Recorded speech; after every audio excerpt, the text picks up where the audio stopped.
modèle de l'entreprise hybride, la nouvelle partition à maîtriser pour accompagner ses salariés. Mais quels sont les véritables enjeux qui se cachent derrière ce modèle hybride? On en parle avec Gilbert David, bonjour. Bonjour. Associé capital humain HR Transformation Leader chez Deloitte. Alors justement, la première question peut-être c'est de quoi on parle? Où en est-on aujourd'hui de l'entreprise hybride? Alors, effectivement, de quoi parle-t-on quand on parle d'entreprise hybride? Alors, on parle essentiellement de télétravail et puis d'évolution des modes de travail, notamment depuis la crise Covid. Le bilan après 2 ans, c'est effectivement, on n'a pas constaté ce que l'on avait pu craindre lors de la crise. On n'a pas constaté un absentéisme qui augmente ou un manque d'engagement des collaborateurs, bien au contraire. Aujourd'hui, le télétravail s'est généralisé pour devenir incontournable pour tous les métiers qui permettent de l'être, évidemment. Et il est devenu un acquis, notamment pour ceux qui entrent dans le monde du travail aujourd'hui. Alors en termes de chiffres peut-être, donc en 2000, les accords de télétravail avaient commencé bien avant la crise de toute façon. Donc en 2019, on avait déjà un peu plus de 1000 accords signés. En 2020, enfin 2 ans, 3 ans après, on en a quasiment 3000, soit plus de 2,5 fois plus. Donc il y a effectivement une grosse avancée en termes d'accords de télétravail. Mais alors attention, 1/3 des accords ne concernent qu'un jour de télétravail et la moitié des accords ne portent que sur 2 jours. Donc on est loin de la révolution dont on parle et on peut constater vraiment une réserve de la part du management aujourd'hui. C'est vrai, on n'est pas encore à la grande flexibilité. On se rend compte quand on dit hybride, c'est vraiment intéressant. C'est chacun cherche un petit peu ce qui peut correspondre d'un côté aux collaborateurs, d'un côté aux managers, de l'autre côté au fonctionnement de l'entreprise. Et justement, ça se met en place, mais il y a ce risque-là à gérer, ou en tout cas cette difficulté-là, la question du management intermédiaire qui est vraiment au cœur du sujet. Alors c'est ce qu'on a pu constater, c'est le management intermédiaire qui a le plus souffert. Il se trouve entre le collaborateur et l'entreprise, c'est le lien entre le collaborateur et le collectif et c'est sur lui que porte toute la pression. En fait, il doit passer d'une culture du contrôle à une culture de la confiance et il y a tout à remettre en place. Et là, pour ce faire, il faut que l'entreprise l'accompagne et c'est aussi le rôle de la RH d'accompagner tous ces managers aujourd'hui. Oui, parce que finalement, il faut éviter le turnover, il faut qu'il y ait de l'équité. C'est bien ça, il y a gérer l'indépendance des salariés. Et ça passe par quoi aussi? Par une communication peut-être plus fluide? Alors, c'est un encadrement. Aujourd'hui, on l'a dit, c'est à l'entreprise de fixer les règles.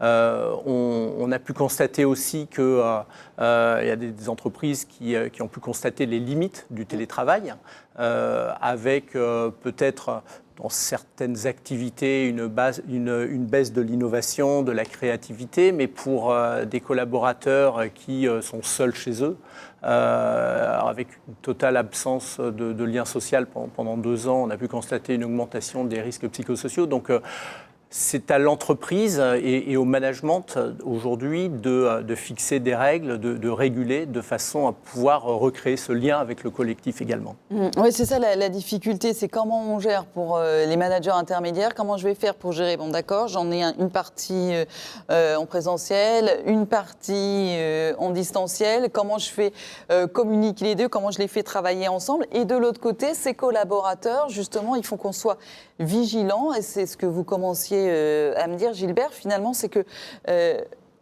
ils sont assez demandeurs de ce fonctionnement hybride. En tout cas, ils ne sont pas tous pressés de revenir sur site. Mais il y a quand même des risques pour les collaborateurs. Il faut peut-être insister là-dessus. Il y a des risques et puis tout le monde n'est pas forcément égal face au télétravail. Il y a des activités qui ne permettent pas de gérer du télétravail. Et encore une fois, c'est à l'employeur, à l'entreprise de gérer l'équité entre ses collaborateurs, entre ceux qui peuvent bénéficier du télétravail et ceux qui ne le peuvent pas. Parce que, effectivement, comment expliquer qu'il y a des collaborateurs à qui on ferait confiance et d'autres à qui on ne le fait pas. Donc ça, c'est un premier risque, effectivement.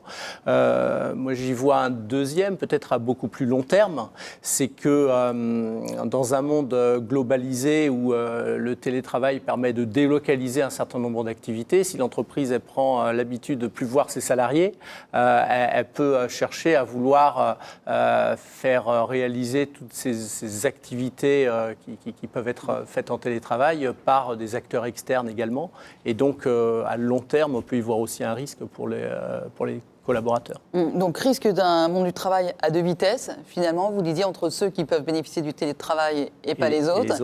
Et puis, risque, alors à plus long terme, cette tentation d'externaliser des compétences qu'on aurait un petit peu oubliées parce qu'on les a mis en distanciel. Donc finalement, si elles sont en distanciel à 100 km de Paris, pourquoi pas les faire à 10 000 km exactement, le bout de la planète, pourquoi pas. Ouais, toutes ces activités ne le sont pas, mais c'est aussi un risque qu'on peut y voir aujourd'hui. Et c'est marrant parce que je voyais la semaine de 4 jours est de plus en plus plébiscitée par les collaborateurs. Donc on sent aussi que ce que vous disiez au départ, le mode hybride, c'est aussi la tentation de plus de flexibilité et toute une réorganisation au travail. C'est ce qu'on disait. De toute façon, c'est un acquis. Donc aujourd'hui, l'entreprise doit faire avec des collaborateurs qui ont, enfin quand ils le peuvent, la volonté de travailler à distance. Il faut trouver aussi pourquoi les collaborateurs. Qu'est-ce qui va faire que je vais faire revenir mes collaborateurs ? Aujourd'hui, il y a des entreprises qui cherchent à faire revenir le retour au bureau.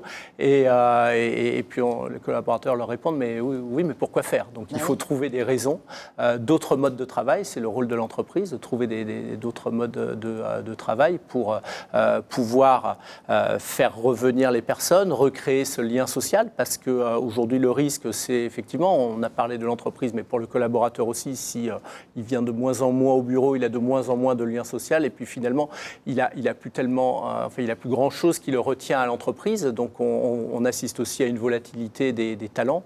On parle beaucoup aujourd'hui de la guerre des talents.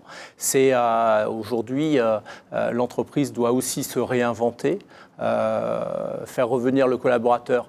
Pourquoi faire ? Quelles sont les activités qui sont vraiment des activités que je vais faire au bureau ?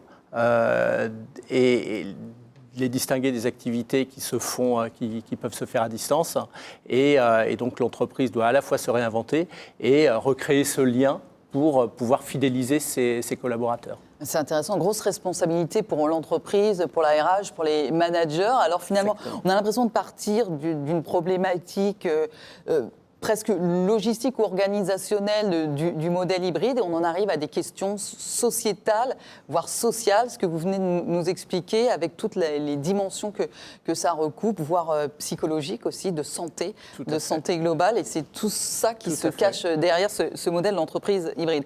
Vaste sujet. Vraiment jour après jour, parce qu'on apprend en marchant, étant donné qu'on a été plongé par la crise Covid, qui a été un accélérateur de fondements sociétaux et des modes de travail qu'on avait pu constater avant, mais aujourd'hui, on a été projeté à plein. C'est ça. Donc, on va voir avec certains témoignages ce que ça donne, comment on se dépatouille, si j'ose dire, avec tout ceci. Mais on voit qu'on n'a pas fini d'en parler. Et comme vous le disiez, peut-être que ce qu'on dit aujourd'hui ne sera plus vrai dans 6 mois ou dans 1 an, parce que tout ceci évolue très vite. Exactement. Merci infiniment. Gilbert David, Karine. associé Capital Humain, HR Transformation Leader chez Deloitte. Merci.